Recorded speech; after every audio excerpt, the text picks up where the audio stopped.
to the kingdom of Israel!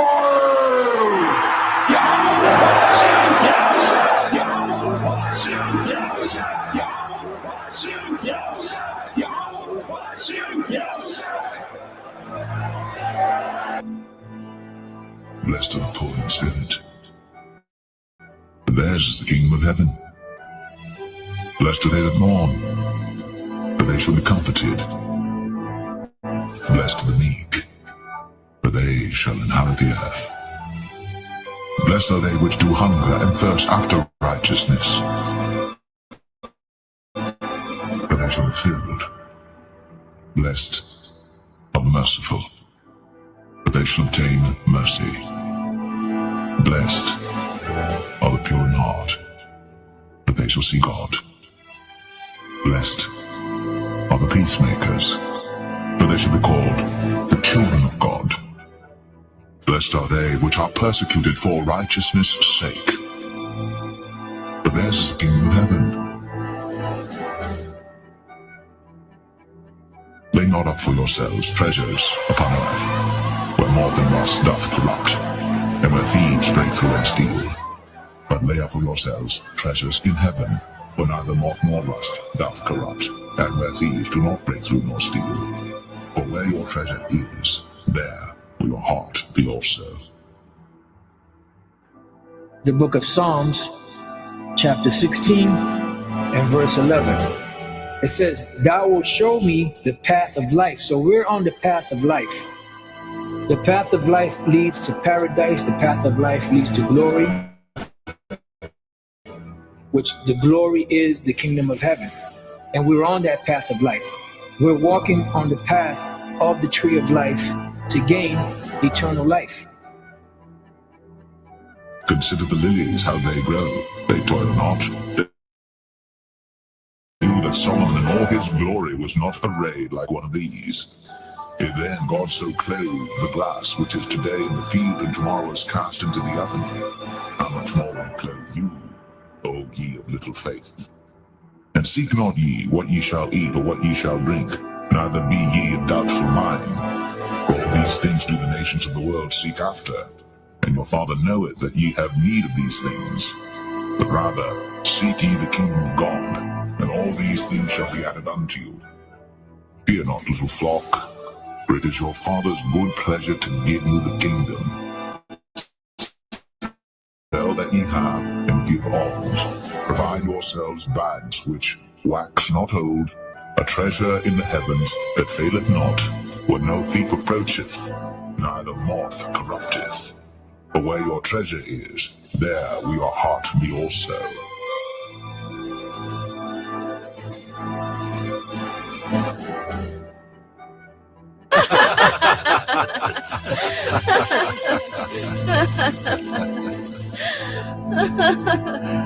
To eternal peace and joy.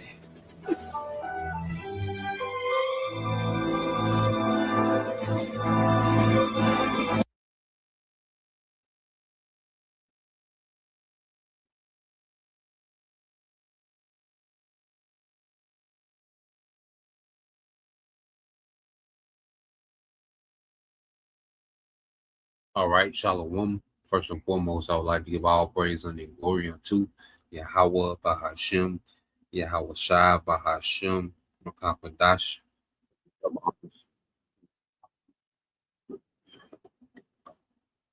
And the elders of GMS who rule well, teach well, being great examples to us younger brothers. And peace and blessings and salutation to the hopeful lake out there pushing his word and truth and this sincerity across the four winds in the name of Yahweh Bahashem, Yahweh Shai Bahashem, Makakwadash, pushing to get up out of here. Shalom to the hopeful lake, the believers and listeners whom I came back to the obedience of the scriptures through faith in Yahweh Bahashem, Yahweh Shai. All right, and what we're going to get into, with this live stream, is dealing with Ahaz to bring the hammer. He's losing ground. Okay, so Esau Edom, he's going to have to shift into another gear. All right, and it's the Lord that's pressing, all right, Esau Edom to make his move, because the Lord is ready for Esau, all right, to meet his end. The Lord is packing Esau up, man. Okay, the Lord is putting pressure on Esau.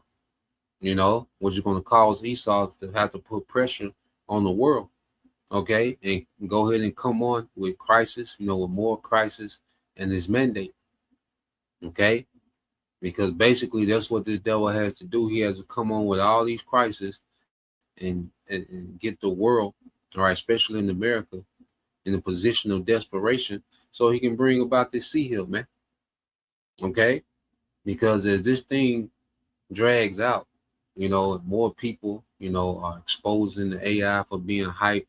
Okay, people are having to start them back, hire humans back to the job that AI was supposed to do. So his whole agenda is starting to unravel in certain places, man. Okay, so this devil gonna have to come on with it. He gonna have to get on the good foot, okay, and really make his move. And he's just gonna have to come with their hammer and the mandates.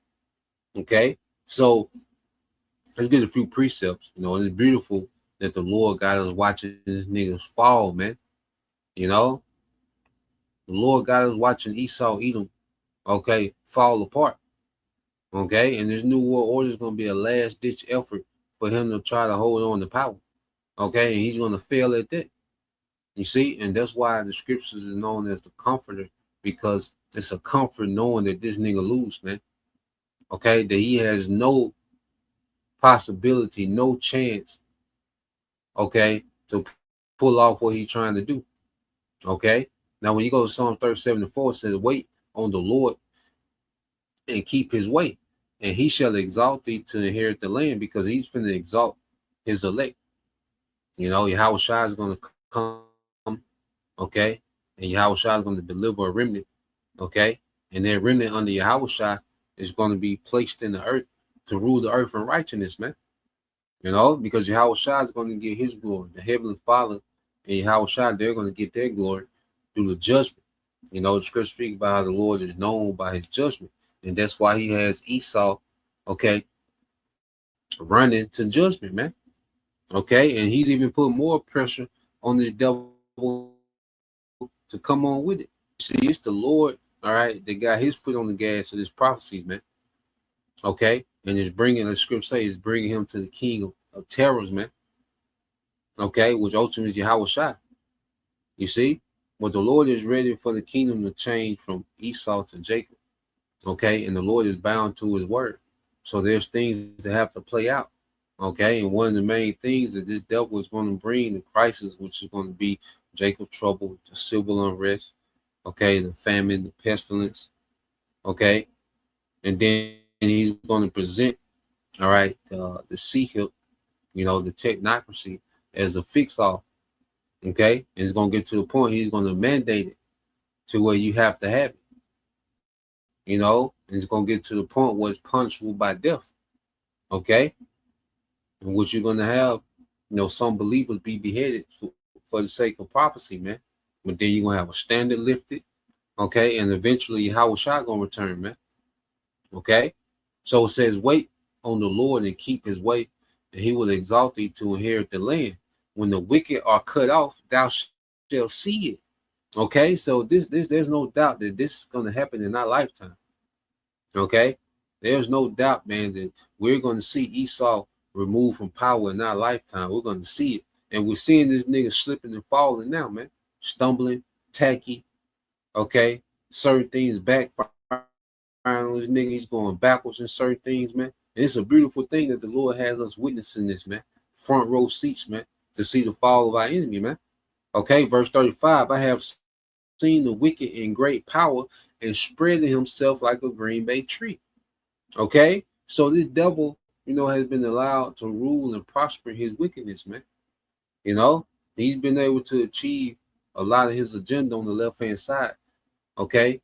And wickedness, man, the Lord has allowed this man to prosper, okay? This man came a long way from the caves, man, to where he's at now, to having a global empire, Esau has a global empire, which that's what he was blessed with, okay? But it will be temporal.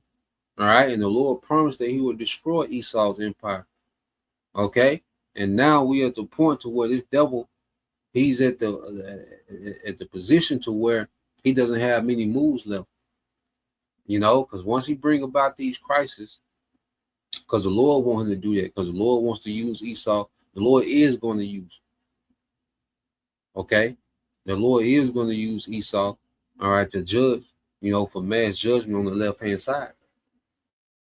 Okay? So the Lord's going to allow Esau to bring about these certain crises, man. So he can try to go with his move or order out of chaos. Okay? So this man has been able to spread himself, to where he has a footprint throughout the globe. Okay? That's why Esau has global ambitions in bringing about a global government through technology, man. Because he's been able to spread himself, okay, like a Green Bay tree in the world. Okay? He overshadows Esau's influence, these elites. They overshadow all the governments of the world. Like a tree will have, it will have, it will throw off a massive, shadow covering. Well, this nigga's, all right, economy, mainly his economy, overshadows all these governments, man. Okay? It said, yet he passed away, and lo, he was not. Yeah, I saw him, but he could not be found. So he spread him. The Lord allowed him to be spread throughout the earth. His power, his influence is spread throughout the earth. Okay? But then it reads as if, okay, that power was cut off, as if it never existed, man. Okay? And this is what Esau is walking up on, man. Okay? Like I said, the Lord is bringing Esau to the king of terrors. So here it is. He has all this influence and sway and technology and his economy and military and his culture and, his enchantments. They cover the earth. Okay? But the Lord's going to make a swift end to this man's rulership, man. And after a while, it's going to be like this nigga was never in power, man. So this is we in some beautiful times, man, that the Lord got us right here witnessing this transition. Okay? Matter of fact, let's get that in Luke, and then we'll get that in Job, and then we'll go to a couple videos. So when you get this in the book of Luke, I believe it's chapter 10. All right. Yeah, let's go to the book of Luke chapter 10 and verses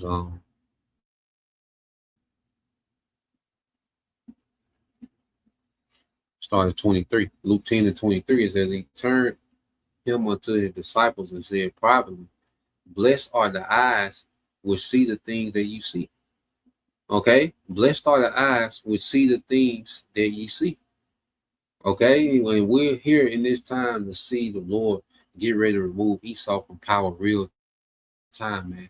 Blessed are our eyes, man. We get to see it. And even those that have to be martyrs, the believers that are martyrs, they're going to see America destroyed on their chariot, man. Okay, they coming back with skybox. They're coming back with skybox. All right, seats to watch America destruction, man. And we're going to join them in the air. Our Rogers are we of their number. You see, it says he turned him unto his disciples and said privately, blessed are the eyes which see the things that ye see. For I tell you that many prophets and kings have desired to see those things which you see and have not seen them, and to hear those things which you hear and have not heard them. Because the prophets spoke on these things from the beginning. Where we at now, this time was spoken of from the beginning. Even Enoch, they spoke about how he's seen the second coming of Yahweh. He's seen the Lord. Okay. What you say? Matter of fact, let's get that. Enoch spoke of the second coming in the beginning. So when you go to Jude, I want to butcher it. Okay. So you go to the book of Jude.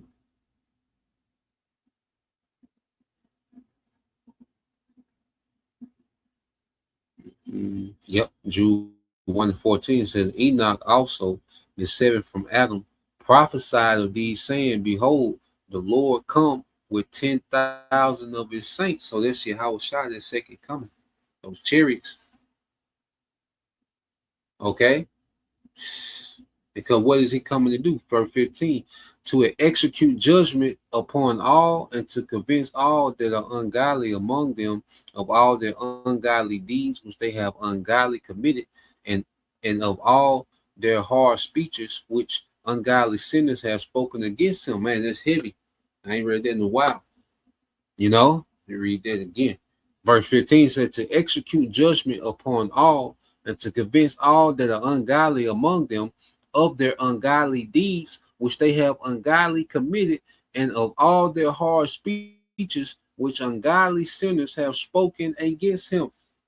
Okay, because this world is very anti-Messiah, and it's very out of pocket, man. They're not only this society rebellious, but they're proud in their rebellion, man. You know, and Yahweh Shai, he's coming to show that there is a judgment for wickedness, man. Okay, and this thing, Yahweh Shai is going to show it's a judge over Esau. Because a lot of people think judgment starts and stops with Esau. That's why when Esau gives people the green light to do wickedness, man, they feel secure. Okay, in their rebellion, they get proudful, man, because if they look at Esau as the head honcho, but they're going to see in that day that no, it's a judge that's over Esau. Okay, Yahweh Shai is coming back to judge Esau, man. You see, and all this ungodliness that this man has provoked in the world. Okay, so there's a global judgment coming.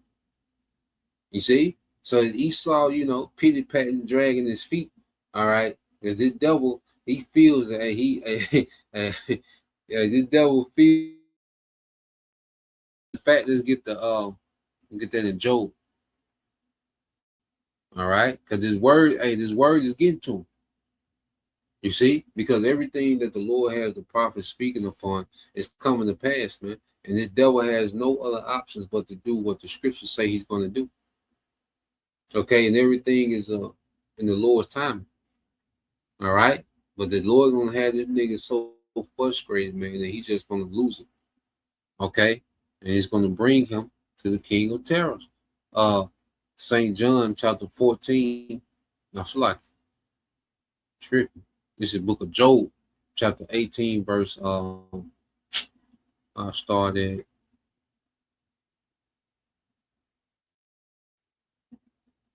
Yep, I started 14. I read 14, get to the point. It says his confidence shall be rooted out of his tabernacle. Yeah. Because his devil is used to achieving, his agenda. Okay. But he's coming to a point to where he's not able to do everything he wants to do. And he sees that he's limited. There's another thing. The devil sees that he's limited, man. Okay. He's finite. He's trying to be infinite power with finite resources, with finite understanding.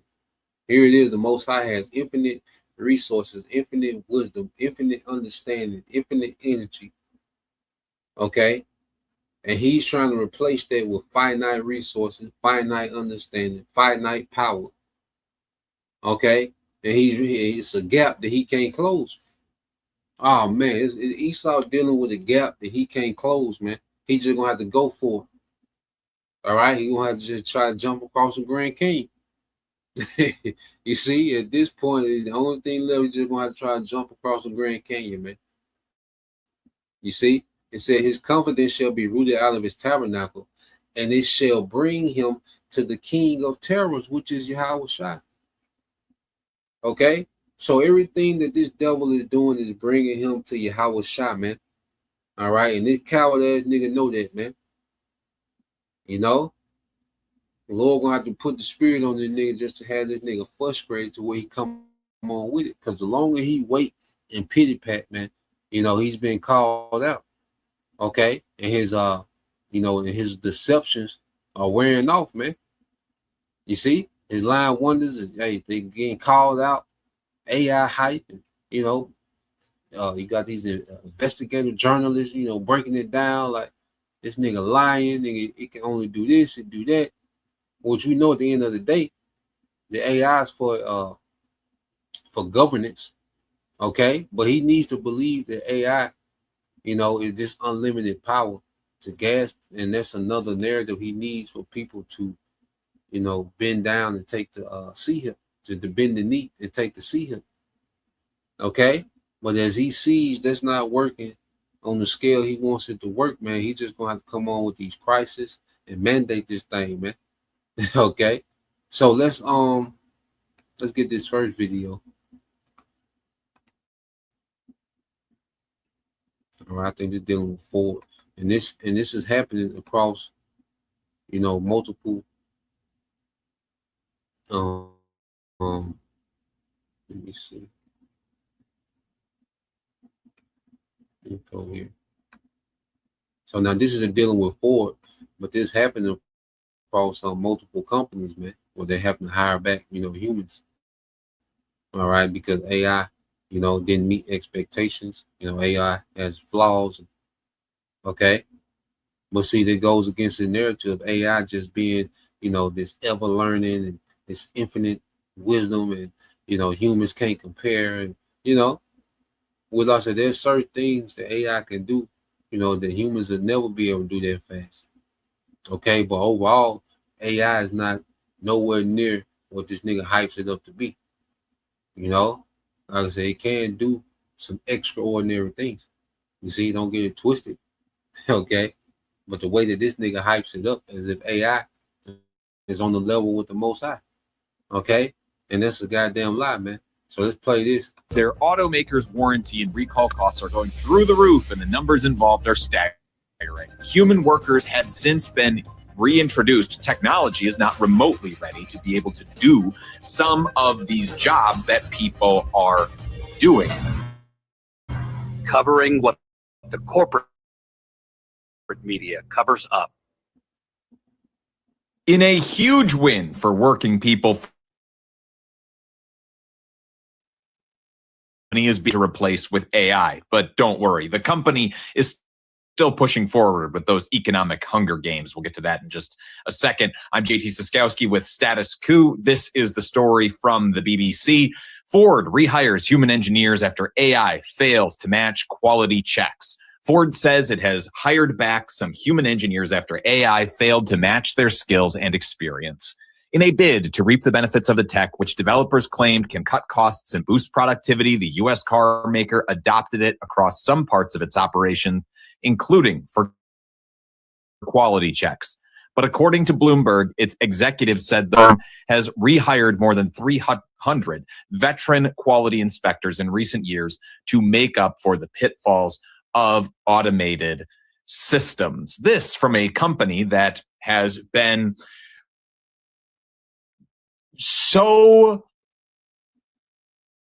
ready to just treat its workers like we were on the ground at the UAW's picket lines back in 2023, and the workers told us about how they were making wages that were on par with what workers at McDonald's were making. We the big three. We shouldn't be looking at other companies with their pay raise competing against us, and they ain't doing nothing but fast food restaurants, or that's a slap in the face. Same as McDonald's right now. That's kind of crazy to us.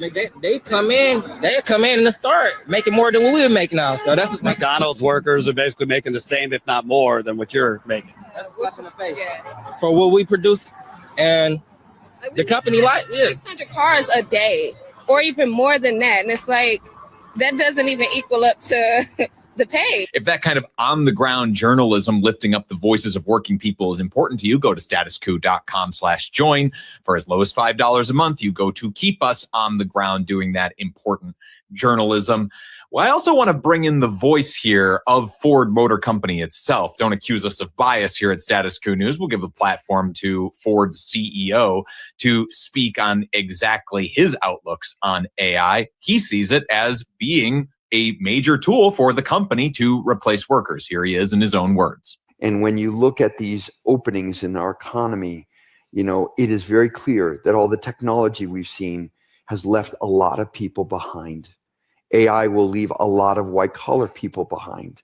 And we have to acknowledge that these new technologies are great. They'll make a lot of people's lives better, even people in the essential economy. But what are we going to do as a society for the people that it leaves behind, that are valuable humans, that require that for our society, we have to have a plan for sustainment. And we don't have that plan today.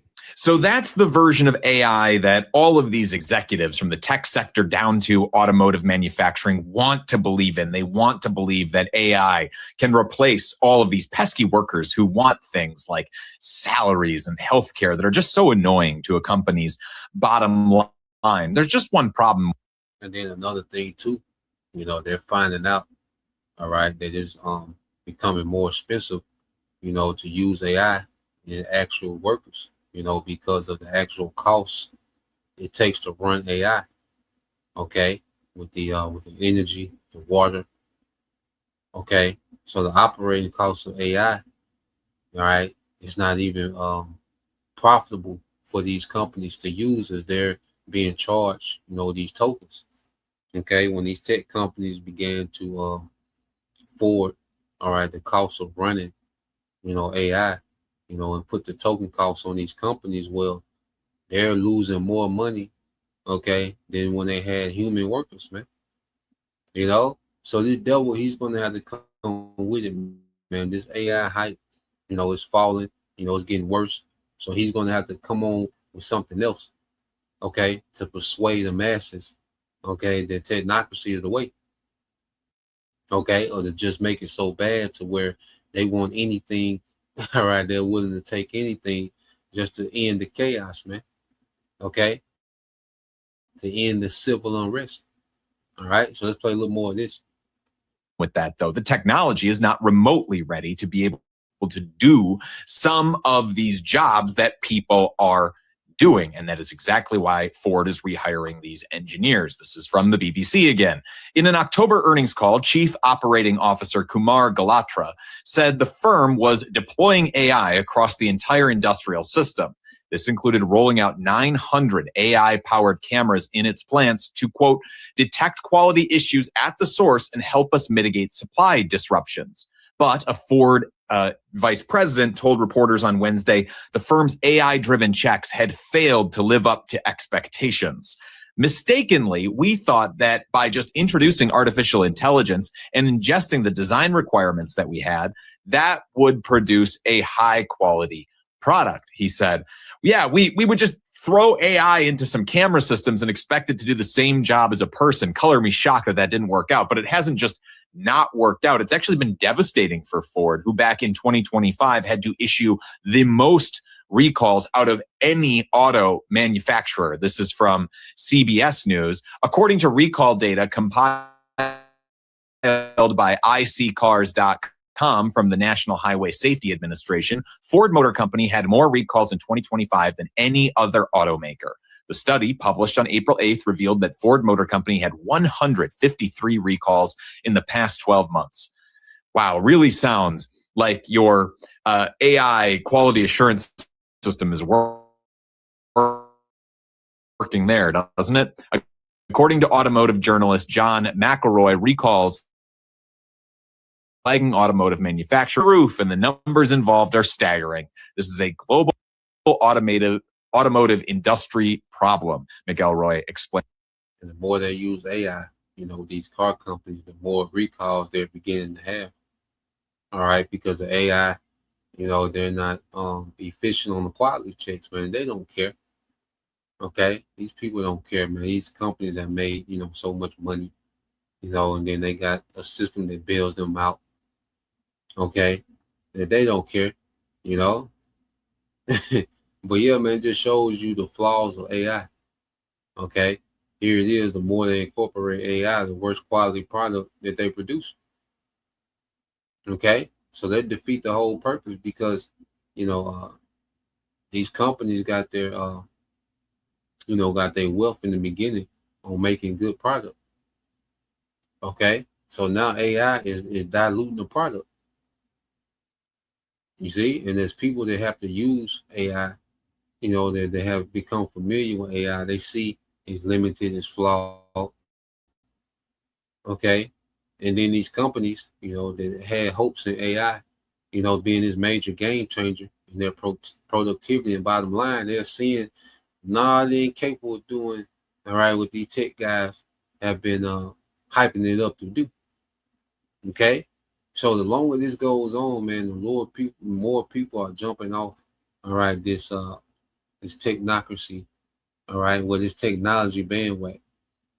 Okay, and why I say you have a lot of people even going to a low tech, what they call a low tech lifestyle. You know, they're going backwards. They're going more, analog. Okay, so things are going backwards for this devil. He's gonna have to come on with it. Now I got another video. Let's play this one. More Americans are using AI than at any point in history. And more Americans distrust it than at any point in history, at the exact same time, going in opposite directions. This week, Pew Research dropped the most authoritative data we have on this. 44% of US adults now use ChatGPT, up from 18% just last year. Nearly half use AI chatbots broadly, and yet trust in chatbot output is completely stalled at 29%. So usage is exploding. Trust is flatlining or falling. Most people would tell you those two things are in tension. They're not. They are the exact same story. Because nobody's actually anti-fire. Fire cooks your food, warms your home, lit the path of human civilization for hundreds of thousands of years. But if someone keeps lighting fires in your living room and insisting it's for your own good, eventually you stop trusting the person holding, not the fire itself. And right now, the people trapped in that smoke-filled living room are the ones you'd least expect. The people who use AI the most are the ones who hate it the most. That's the paradox. And once you understand why, you'll understand why the public has genuinely turned and why no amount of marketing can fix it. Today, I'm going to walk you through the data, the reason behind the paradox, the catalog of things the industry has actually done to earn this distrust, the tens of millions it's spending to avoid accountability, and the honest answer to the question underneath all of it: is there anything here actually worth saving? Let's get into it. Let's start with the data, because it's striking. Pew published Americans and AI 2026 on June 17th, drawn from a survey of 5,119 US adults with a margin of error of just 1.6 points. This is about as authoritative as US public opinion data gets. 71% of US adults expect AI to weaken their personal data security. 60% now read AI-generated summaries in their search results, whether they want to or not. Across nearly every domain Pew asked about, jobs, education, relationships, creativity, more Americans expect a negative impact than a positive one. But the most striking finding isn't the overall negativity. It's who is the most negative. Gen Z, adults 18 to 29, is the age group most likely to say AI will have a negative impact, with 48% saying the effect on society will be negative. And yet 66% of them have used a chatbot, up from 55% in 2024, more than any other age group. Read that again. The generation using AI the most is also the generation hating it the most. This adoption and skepticism inversion is the signature pattern of the cohort. And here's why that matters so much. Gen Z isn't scared of technology. They're the most digitally literate generation in human history. They understand this stuff better than any previous generation understood the tech of their era. So this isn't fear, and it isn't confusion.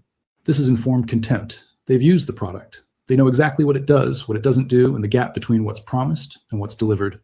They know precisely what they're rejecting. And the older brackets aren't far behind.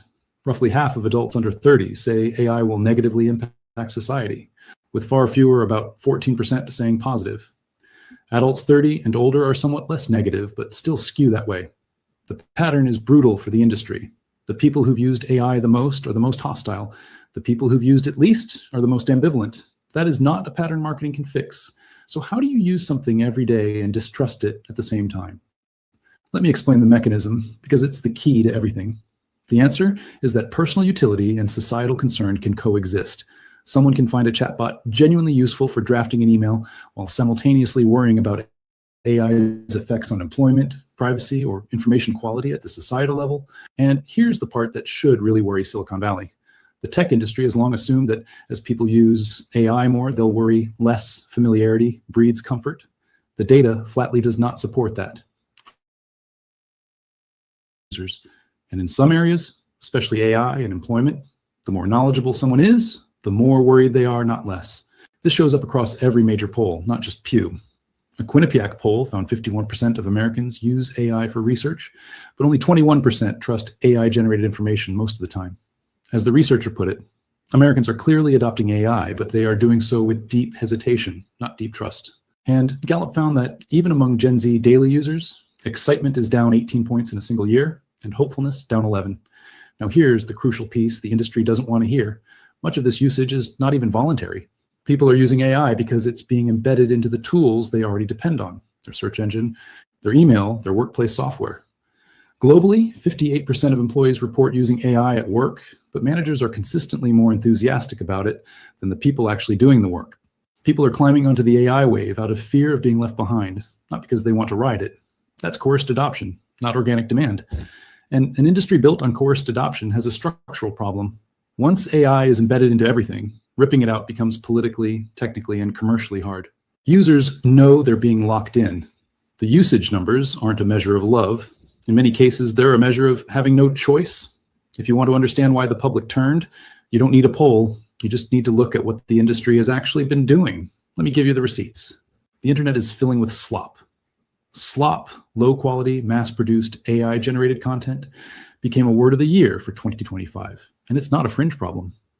By some analyses, AI-generated articles now make up over half of all English-language content on the web. The single most important information infrastructure in human history is now majority generated by machines that don't actually understand what they're writing. The forced integrations that nobody asked for. Microsoft pushed its AI assistant into so many products so aggressively that users coined a mocking nickname for it that went viral in early 2026. Microsoft eventually published a quiet mea culpa and started removing the AI branding from apps, renaming AI features to advanced features. Some called it stealth slop. The AI didn't disappear. It just put on a fake mustache and walked back in as Mr. Advanced Innovation. Meta replaced Instagram's search bar with an AI chatbot. Users wanted to search for people and hashtags. Instead, they got a conversational AI extracting interaction data nobody asked for. As a UX expert put it, you believe a search bar does a certain thing, and then suddenly you're talking to a chatbot you never wanted. Meta backtracked. Google's AI overviews told people to put glue on pizza and eat a small rock a day. Those answers went out to millions through the most used search engine on Earth. That's what happens when you pipe unvetted AI output directly into a service billions of people trust. And the workplace failures are piling up. There's the now infamous case of a major bank that replaced customer service staff with an AI voice bot. The bot failed, call volumes surged, managers got pulled back onto phones, and the company had to publicly apologize and offer the workers their jobs back. The union called it a cynical cover for cost cutting. This connects directly to the data. Recent graduates are entering the most difficult job market since the pandemic. Unemployment among recent college grads hit 5.6% in March 2026 versus 4.2% for all workers. And AI is a big part of why. Gen Z workers now trust work done without AI, 69%, far more than AI-assisted work, 28%. They're watching the entry-level jobs they need get automated away, and they're rendering a verdict. And it's not just about jobs. Communities across the country are moving to pass moratoriums on AI data center construction, the physical backlash to match the digital one. This is what the Pew numbers are measuring.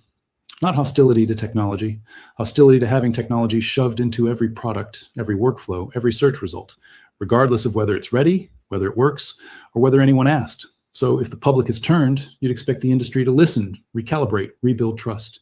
Instead, it's doing something else entirely, spending tens of millions to buy the political system that would hold it accountable. Political finance groups linked to major AI companies have reportedly distributed tens of millions of dollars across 2026 midterm campaigns already, a number expected to skyrocket as November approaches. And they're not picking a side. They're buying both. The same companies are funding super PACs aimed at both Republicans and Democrats simultaneously. The logic is simple. Hedge every bet. The political goal is clear. Neutralize anyone who might regulate them. There are already reports of grassroots candidates getting steamrolled in primaries by hundreds of thousands of dollars in AI-linked super PAC money. Imagine explaining to your campaign volunteers that you didn't lose on policy. You lost because a $1 trillion algorithmic lobby decided your political career was an optimization error. And this is happening against a backdrop where the public is begging for exactly the opposite. Pew found Americans are split on trusting the government to regulate AI well. 44% have some trust, 47% have little to none. And the appetite for guardrails is bipartisan. 80% of Americans are concerned about AI, with 70% expecting it to decrease job opportunities, up sharply from 56% just a year earlier. So the public wants oversight. The industry is spending tens of millions to make sure it never arrives. That gap between what people are asking for and what the money is buying is exactly the kind of thing that turns ambient distrust into active resentment. This is what scale without responsibility looks like. These companies have enough money to spend tens of millions on elections, but apparently not enough sense of obligation to the people whose data they train on, whose jobs they automate, and whose search results they're filling with rocks and glue. And here's where that 71% privacy fear stops being abstract and becomes very, very concrete. There have now been numerous documented cases of police officers misusing automated license plate reader camera networks to stalk people. In one Florida case, an officer reportedly ran his ex-girlfriend's plate through the system dozens of times and searched her parents' plates too. Even a colleague noticed and told him to stop. Officers meant to enforce the law were using surveillance infrastructure like a private stalking dashboard, tracking exes, relatives, and acquaintances through systems citizens never consented to. And in many cases, for months, there were no consequences. That's the thing about the privacy fear. It's not paranoia, it's pattern recognition. When 71% of Americans say AI will make their personal information less secure, they're not imagining a hypothetical. They're looking at the actual track record and drawing the only rational conclusion available, and the absurd coda. Some cities that regret installing these camera systems have reportedly resorted to covering them with trash bags because they can't figure out how to cancel the contracts. Trillion-dollar surveillance infrastructure defeated by a 50-cent hefty bag. That's the landscape. An industry that surveils without accountability, spends without restraint, and deploys without readiness. Now I need to be direct about something.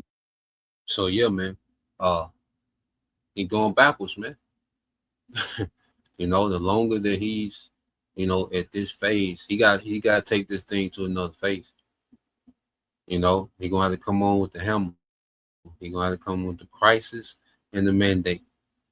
Okay, he gonna have to come on with a crisis and a mandate. That's the only thing that's gonna move the needle like he needed, man. Because the way it's going, man, he's just gonna get more and more resistance, man.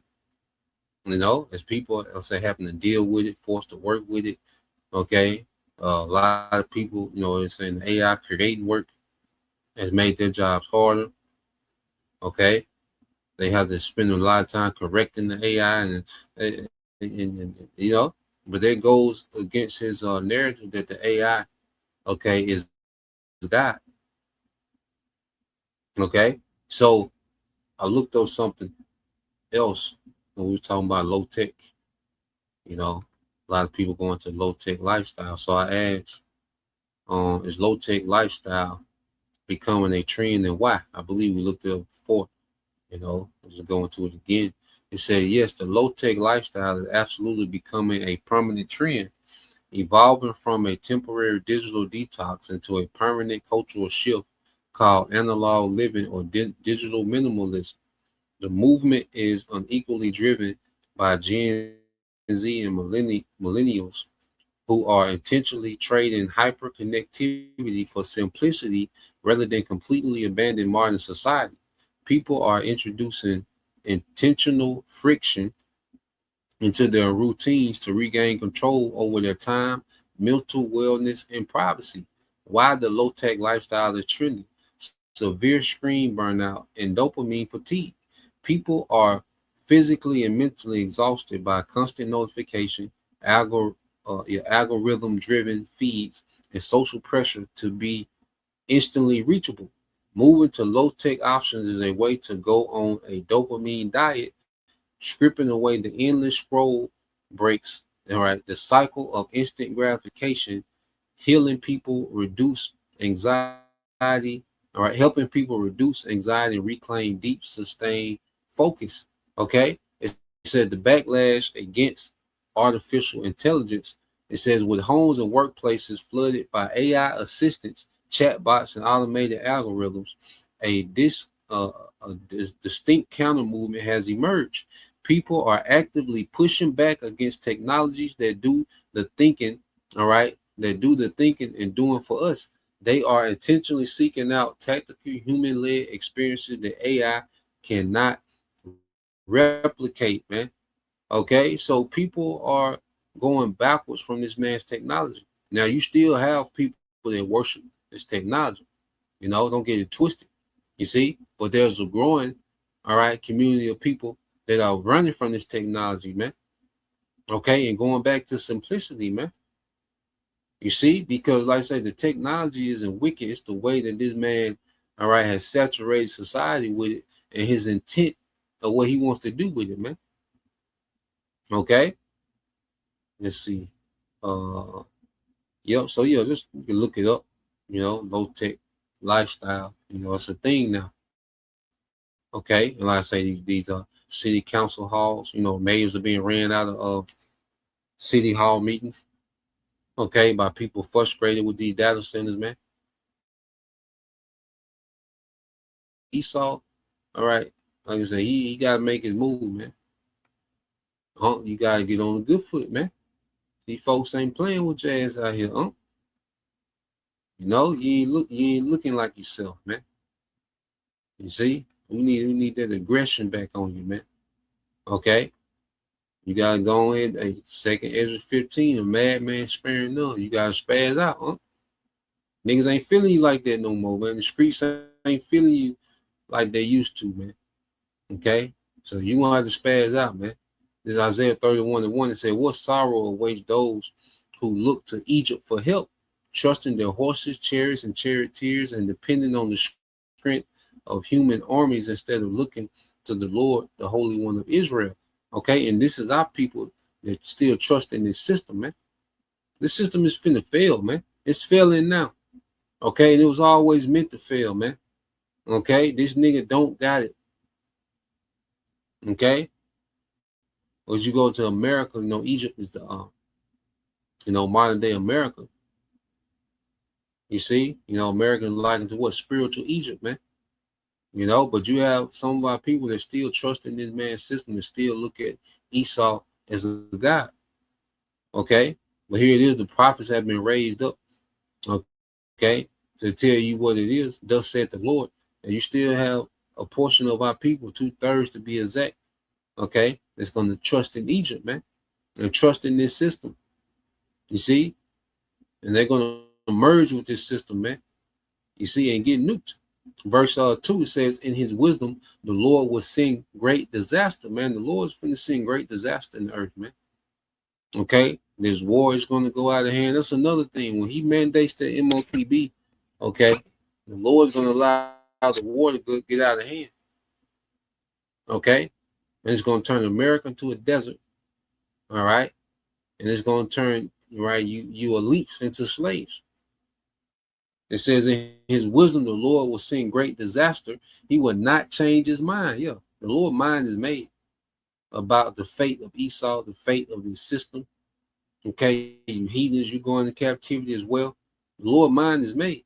And there's a remnant he's getting ready to deliver, man, to be joint heirs with the new kingdom, all right, with a righteous kingdom that's going to be ushered in by Yahweh Shai. It says he will rise against the wicked and against their helpers. Okay, so either you're with, as an Israelite, either you're with Yahweh Shai or you're considered the help of the wicked. You would be considered those helpers, man. If you're not with Yahweh Shai, if you're an Israelite and you're not with Yahweh Shai, you're not of their predestined elect. Okay, well, you're considered the helpers, man. And the Lord's going to rise up against the wicked and against their helpers. Okay, these heathens too, these other nations, these governments, these other nations that are on board with this new world order, all of them finna lose, man. Everybody finna lose outside the elect, man. Okay. Verse 3 says, "For these Egyptians are mere humans and not God. Their horses are puny flesh, not mighty spirits." Okay. And what we're seeing is the Lord showing that Esau is a mere human. He's limited, man. Okay. He's limited as hell. He's regular. He's looking regular as hell out here. Okay. Esau looking ordinary as hell out here, man. Okay. And this is the technology that you think you're going to use, okay, to replace the Most High. Because even the AI that he got that we don't know about, it ain't, because it's only so much it can do. It has a cutoff. Esau ain't tapped into no unlimited power, man. Okay, so even what we ain't seen, it's a limit on that. You see, he's a mere human. You see, he's a mere man. He's a mere mortal that the Most High raised up the power, man. Okay, so it says, "For these Egyptians are mere humans, not God. Their horses are puny flesh, not mighty spirits." when the Lord raises his fist against them, and that fist gonna be Yahweh Shai, their right hand. Okay, and put Esau lights out, man. You see, it said those who help will stumble, and those being helped will fall. They will all fall down and die together. They will all fall down and die together, man. So if you have trust in this man's system, you're gonna fall and die with this man in this system, man. Okay, you're gonna lose with this man in this system. Okay, and the Lord is already showing us that this nigga is going backwards. All right, go back to Isaiah 44. And the Lord said he was gonna start taking this nigga backwards, man. And that plays a part of him knowing he got a short time, man. He know he can't keep going at this rate. He gotta change the game. He gotta change the tempo. He gotta switch up the tempo. You see, this Isaiah 54 and 20, Isaiah 44 and 24. It said, "This is what the Lord says: Your Redeemer and Creator. I am the Lord who made all things. I alone stretched out the heavens. Who was with me when I made earth?" Okay, so the Lord has to remind, all right, creation that He's the Creator. You know, and He raised up the prophets in these last days to remind the world, no, the Lord is the Creator. Okay, Esau is not the Creator. Esau was created. You see, Esau can't replace the Creator. You know, and the Lord is going to embarrass this man and him attempting to do so. Verse 25, I expose the false prophet as liars and make fools, all right, of fortune tellers. I cause the wise to give bad advice, thus proving them to be fools, man. You see?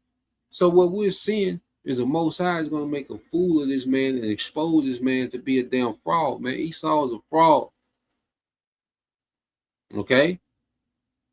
So he was blessed with the sword. He's going to be able to do a lot of unaliving, okay, as he throwing this temper tantrum because the Lord wants that judgment to go forth. He wants mass unaliving, man. Okay?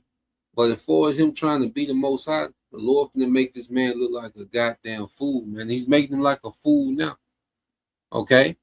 Verse 26, but I carry out the prediction of my prophets, which our predictions is the prophecies of the Lord. Okay? So it's really not even predictions, a guarantee. You know, and the Lord has the Spirit on us to boldly profess these things. But then I say to Jerusalem, people will live here again, and that's us being redeemed. And the towns of Judah, you will be rebuilt. I will restore all your ruins. So as the Lord is getting ready to deconstruct, okay, and make Esau look like a damn fool, okay, trying to be him, he's getting ready to restore a remnant of his people, man.